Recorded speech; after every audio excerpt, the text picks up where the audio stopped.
Now, I guess time to move on to a different segment. We're going to be going over some of our bold predictions from the first couple of episodes. Um, when both these guys were feeling pretty wild, made some picks. Brandon, we'll start with you here. Your offensive rookie of the year prediction. You had Mac Jones. No surprise. Obviously, a Patriots fan sticking with his Patriots QB. How are you feeling about that pick so far, and where do you think that award is going right now? Look, he started the year with the second odds, I think, maybe the first odds, and he's still second overall in the odds. He's not far from the top. I know he played the Jets this weekend, but he did pop two TDs, no interceptions. So if we can get a few more games like that, then we'll be in the running. Um, but it's definitely doing better than Jin's pick. But I think at the end of the year, if things go exactly the way as they've projected so far, Jamar Chase is going to win it, and I don't think anybody would have an issue with that. Yeah, I mean, we did just go over Jamar Chase's kind of historic rookie year earlier. Jin, do you agree there, or are you still sticking with your Justin Fields pick? I'm still sticking with Justin Fields. We're gonna see this week how the Bears and Justin Fields is gonna do without Matt Nagy because obviously he's on the COVID list, which is a good thing for the Bears. You know, it sucks that Nagy has COVID and hope he feels better and get well soon. But this is a real chance for everybody to see what is the offense going to look like without Nagy within the game. So he can't muddle different things to Justin Fields. He already ruined one quarterback in Mitchell Trubisky. Um, if he's on the track to ruin a second one, he's not going to have a job in the NFL. And I think we're going to see this week whether Justin Fields is going to pass Mac Jones, which I can see there's still a chance because Mac Jones is more of like a pocket passer, kind of like Tom Brady 2.0. Justin Fields, it's a little bit more mobile, and you know, it seems like Justin Fields, if he has a couple good games, he's gonna definitely gain more traction in the Rookie of the Year talk. I would like to highlight that both of these rookie quarterbacks have played the Bucks, and one scored 3 points, and the other scored 16, I believe it was. Um, Justin Fields lost 35-3 this weekend to the Bucks versus the 2 point loss when the Patriots played the Bucks. You're forgetting Bill Belichick, the Patriots at home record, rain, weather. I mean, all these things, comply. That's why the Bucks went into the Patriots. I believe the ending lines was -6.5, and when they were playing last week, it was -11.5. Obviously, I disagree on that because I think the Patriots had a little bit of a more edge to beat out the beat out TB. But Justin Fields, I know, understand he has to play better. He stinks more than Urban Meyer's hand at this moment, Oh which is something that um, it's literally the worst. Again, he's in a super muddy situation, with his head coach and everything. I hope everything gets cleared up, in the next couple of weeks. And yeah, and one of the things we haven't talked about is, like the Bears seems like they're gonna be rebuilding, so be a perfect time to trade away Allen Robinson to someone else, so you can get that chance to win, and the Bears can get some draft capital back for the picks that they traded away to get Justin Fields. You know what, Jen? I'm very impressed, bro. You've kept this Urban Meyer's you've kept it alive, bro. I'm very impressed. I don't know how you keep if you just keep organized, keep taking notes every week and figuring how you can fit him in, but you're doing a great job, bro. Doing a great Dude, job. our I mean, small collection of YouTube commenters are going to be tearing your ass apart for using Ah, the same tearing joke the asses whole apart. episode, and I'm all for it. yeah, hey, I'm totally okay with it. I mean, Urban Meyer did something really stupid, and it should be highlighted out every week. It seems like he's going to be making that mistakes even more down the road. You Um, know, Maybe we should start selling merch that just has Urban Meyer with two fingers on, um, with mud on it. His finger looking good.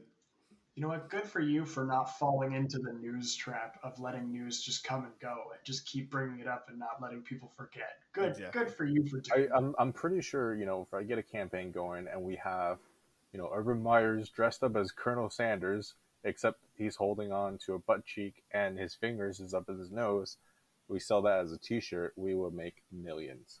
His finger sniffing good. Let's go. There you go. Brandon, back to you again. This time for your Raiders playoff pick. This one we've actually got a bet going between Jen and Brandon. Brandon has um the Raiders making the playoffs. He predicted that after their hot start to the season, and then he lost their head coach John Gruden, and things got a little rocky there for half a game, for a game pretty much. But now they're back on a 2 game win streak. Are you still feeling confident about this, or are you scared of those Popeyes biscuits, Brandon? You know, before this year, I didn't give a shit about the Oakland Raiders or Las Vegas Raiders, and now I am in with the roller coaster that is their season. Um, because I have the Popeyes biscuits that I will potentially have to eat on the line. But I was very scared that when they lost their coach and had an interim step in, that they might see some system changes. Some things might not go as well as planned. I think I was lucky in the fact that their assistant coach has been with John Gruden for a long time, so it really wasn't a hiccup in the design of the offense or the design of the playbook. And he was pretty much able to make some small adjustments to keep them winning without changing the playbook entirely. I'm still feeling pretty good about it. I think they're the real deal. Again, I never thought I'd be on the Derek Carr fan boat, but here I am rooting for him to make sure I don't have to eat 6 Popeyes biscuits. With no water. But I think it's going to happen. I know, with no water. Jin, Hey, we, have you been we can call off practicing? the bet. We can call off the bet, and both of us got Nope, three Nope. It's biscuits streaming on each. nope, YouTube, bro. Uh-uh. it's too late. It's It's recorded. way too late. I mean, like I think the Raiders will find a way to lose. That's for sure. Um, If you are so confident, why did you want to call it off? well, I Ooh. was feeling that you didn't have the confidence of them making it to the playoffs, so I figured I'd offer you sort of a discount on your bet so that it's Reverse only three psychology, I biscuits. see.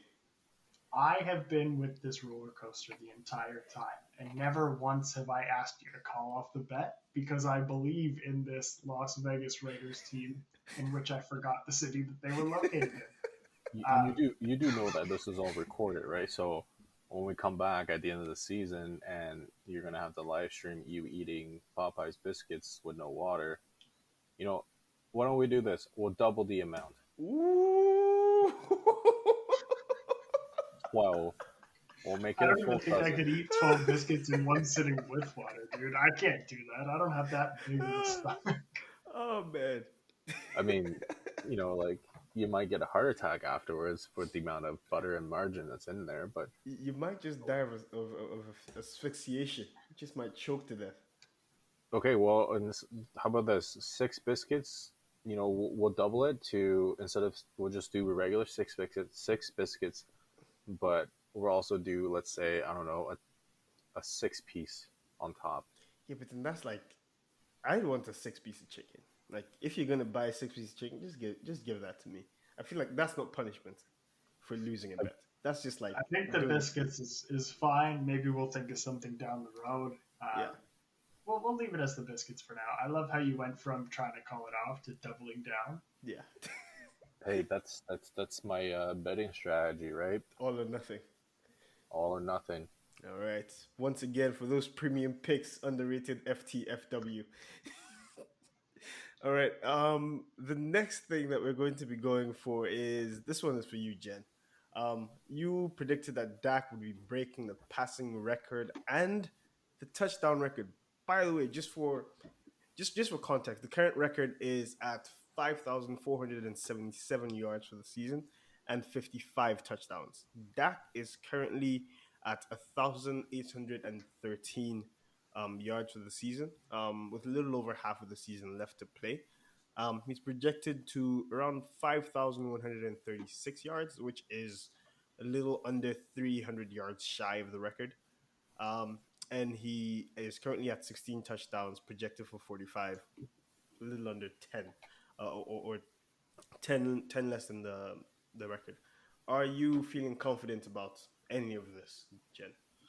I mean, I hate to say it, but I made that prediction thinking that Zeke got butter legs, but with the resurgence of Zeke as well as Tony Pollard, I think they're gonna have a more of a balanced team down in Dallas, and I think it's gonna be good. I mean, it seems like he's not gonna break the record, but that doesn't really matter if we get to the Super Bowl, at the end of the year. Super Bowl, he's calling it, bro. You know who is on pace to break the record? I have him in my fantasy. First of all, Tom Brady, greatest of all time, projected to beat the yards, and he's the closest one to the TD record, but he needs to average 4 touchdowns a game to get it, so I don't think that's realistic. The other guy is yours truly, Derek Carr from the Las Vegas Raiders, who is leading his team to a playoff berth with this record-breaking potential season. I mean, you can break records but still not make it to the playoffs. Hey, he's putting the pressure on you. He's putting the pressure on you to finish those biscuits. But the final prediction that we want to go over here is Brandon. You had Chandler Jones breaking the sack record after one game where he had 5 sacks to start the season. Brandon thought this guy could do 1.4 sacks a game and get there. Unfortunately, he has not had a single sack since then. Not even a half a sack. Not even a half a fucking sack. Still sitting at 5, projected 12. I don't even know why they're projecting 12, to be honest. I'll We project should have 5. put more biscuits on this one. I was very confident in our beginning of the year that Chandler Jones wasn't going to break it. Yeah, like I'd bet 5. Ben, would you bet your 22 versus my 5? There's, to be fair, he only needs 2 a game at this point. But he hasn't gotten one in like 6 games. It's time for him to get hot. He's never going to get hot. It It's just definitely burning, bro. Just I mean, you know what? We'll make another bet. It's almost the middle of the season. I'm betting that he's not going to get more than 10. I'm This betting he's not year. gonna get more than 5. I'm betting he won't get half a sack between now and February or end of January or whenever the season ends. I so badly wanted this to happen because I really like Chandler Jones and he's been injury riddled. I thought him coming back with a record breaking season would be fantastic. But there was no merit to that projection. It was solely from the gut. And I am now faced with potentially eating my words. Luckily, Potentially, my words will be the only thing that I will have to eat. potentially. I like how you put the potentially there. It's like throwing allegedly at that I have to do after all of Jin's comments.